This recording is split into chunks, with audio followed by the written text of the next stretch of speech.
नमस्कार, बात हरियाणा की में आपका स्वागत। हरियाणा के मुख्यमंत्री नायब सिंह सैनी ने पेरिस ओलंपिक में 10 मीटर एयर पिस्टल स्पर्धा में कांस्य पदक हासिल करने पर निशानेबाज मनु भाकर को बधाई दी। मुख्यमंत्री ने मनु भाकर के प्रदर्शन और ऐतिहासिक उपलब्धि की सराहना करते हुए कहा कि मनु भाकर की इस उपलब्धि से प्रदेश और देश बहुत गौरवान्वित हुआ है। मनु भाकर की सफलता उनकी असाधारण प्रतिभा और अथक प्रयास का प्रमाण है। सीएम ने आगे कहा कि मनु भाकर ने न केवल हरियाणा को गौरवान्वित किया बल्कि देश भर के महत्वाकांक्षी एथलीटों के लिए एक प्रेरणादायक उदाहरण भी पेश किया है। हमें विश्वास है कि हमारे खिलाड़ी आगे भी उत्कृष्ट प्रदर्शन करते रहेंगे और राज्य और देश को और अधिक सम्मान दिलाएंगे। इसी के साथ मुख्यमंत्री ने पेरिस ओलंपिक में भाग लेने वाले हरियाणा के सभी एथलीट्स को बधाई दी। साथ ही साथ ये भी कहा कि हमारी सरकार ने हरियाणा में खेल प्रतिभाओं को समर्थन और पोषण देने के लिए कई पहल और नीतियां लागू की। हम अपने खिलाड़ियों को उनकी पूरी क्षमता हासिल करने में मदद करने के लिए सर्वोत्तम सुविधाएं, प्रशिक्षण और सहायता प्रदान करने के लिए समर्पित हैं। और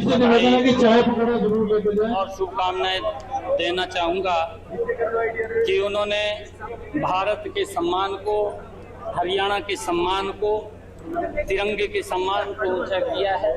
उनको बहुत बहुत बधाई और शुभकामनाएं मैं देता हूं। और जो मेडलों की झड़ी है इस ओलंपिक गेम में, वो हरियाणा के हमारे सभी खिलाड़ी वो बड़ी संख्या के अंदर लेकर के आएंगे। मैं उन सब के उज्जवल भविष्य की कामना करता हूं, सभी को बधाई देता हूं। और मनु भाकर जी जो पहला मेडल वो लेकर के आई हैं, उनको बहुत बहुत बधाई।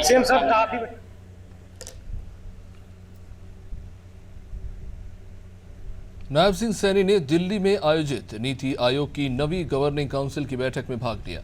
प्रधानमंत्री नरेंद्र मोदी की अध्यक्षता की यह बैठक नई दिल्ली के राष्ट्रपति भवन सांस्कृतिक केंद्र में आयोजित की गई थी। नीति आयोग की बैठक के बारे में एक ट्वीट में मुख्यमंत्री नायब सिंह सैनी ने कहा कि बैठक में प्रधानमंत्री ने विकसित भारत 2047 के विजन को साकार करने के लिए सभी राज्यों और केंद्र के सहयोग और सामूहिक प्रयास पर जोर दिया। प्रधानमंत्री ने कहा कि यह बदलाव का दशक है जो विभिन्न क्षेत्रों में ढेरों अवसर लेकर आया है। उन्होंने राज्यों को इन अवसरों का उपयोग करने और नीति निर्माण और क्रियान्वयन में नए दृष्टिकोण के जरिए विकास के लिए अनुकूल नीतियां बनाने और शासन के कार्यक्रम शुरू करने के लिए प्रोत्साहित किया।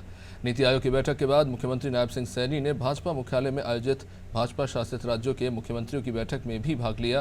प्रधानमंत्री की अध्यक्षता में आयोजित मुख्यमंत्री परिषद की बैठक के बाद विभिन्न प्रदेशों के मुख्यमंत्रियों और उप मुख्यमंत्रियों के साथ तमाम विषयों पर सीएम नायब सिंह सैनी ने चर्चा की।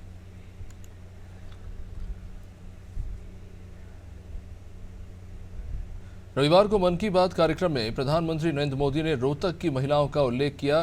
प्रधानमंत्री के मन की बात का कार्यक्रम का उल्लेख करते हुए मुख्यमंत्री नायब सिंह सैनी ने सोशल मीडिया प्लेटफॉर्म एक्स पर एक ट्वीट में लिखा कि रोहतक में रंगों का जादू बिखेर कर उन्नति की एक नई गाथा लिख रही हरियाणा की हमारी माताओं बहनों का लोकप्रिय मन की बात कार्यक्रम में उल्लेख कर माननीय प्रधानमंत्री ने उत्साहवर्धन किया है।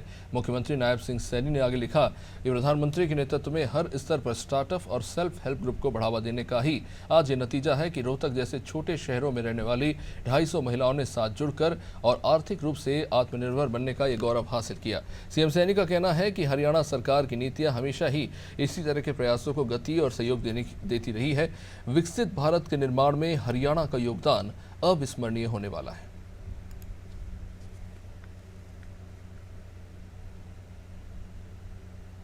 मेरे प्यारे देशवासियों, मन की बात में अब बात रंगों की, ऐसे रंगों की जिन्होंने हरियाणा के रोहतक जिले की 250 से ज्यादा महिलाओं के जीवन में समृद्धि के रंग भर दिए हैं।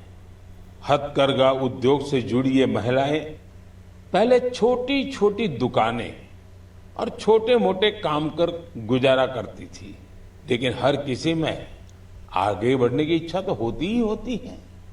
इसलिए इन्होंने उन्नति सेल्फ हेल्प ग्रुप से जुड़ने का फैसला किया और इस ग्रुप से जुड़कर उन्होंने ब्लॉक प्रिंटिंग और रंगाई में ट्रेनिंग हासिल की।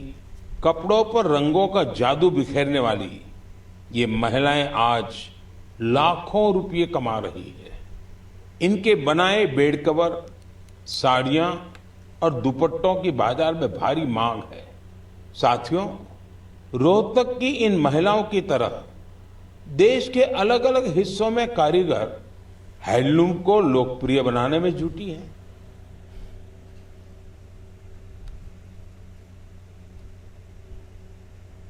हरियाणा के मुख्यमंत्री नायब सिंह सैनी राज्य के अस्थायी कर्मचारियों को सौगात दे सकते हैं। अस्थायी कर्मचारियों को पक्का करने की संभावनाएं तलाशने के लिए 9 सीनियर अधिकारियों की एक कमेटी का गठन किया गया है। इसमें 8 आईएएस अधिकारी हैं। हरियाणा सरकार की कमेटी में सभी विभागों में कार्यरत कच्चे कर्मचारियों का पूरा ब्यौरा तलब कर ऐसी पॉलिसी बनाने पर सहमति बनी है। इसे कोर्ट में चुनौती न दी जा सके। 5, 10, 15 और 20 साल से काम कर रहे अस्थायी कर्मचारियों के बारे में ब्यौरा इकट्ठा कर इस पर मंथन शुरू कर दिया है। मुख्यमंत्री नायब सिंह के निर्देश पर मुख्य सचिव टीवी एसएन प्रसाद ने 9 वरिष्ठ अधिकारियों की कमेटी का गठन किया। इसमें आईएएस विजेंद्र कुमार, डी सुरेश, विकास गुप्ता, डॉक्टर अमित अग्रवाल, जे गणेशन, पंकज, डॉक्टर आदित्य दहिया, जितेंद्र कुमार और राजेंद्र वर्मा को सदस्य के रूप में शामिल किया है।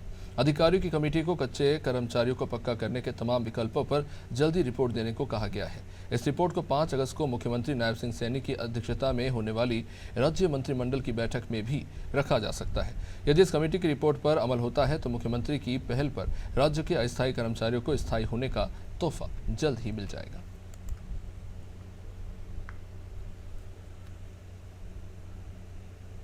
चलिए, बात हरियाणा की में फिलहाल इतना ही। आप बने रहिए हमारे साथ।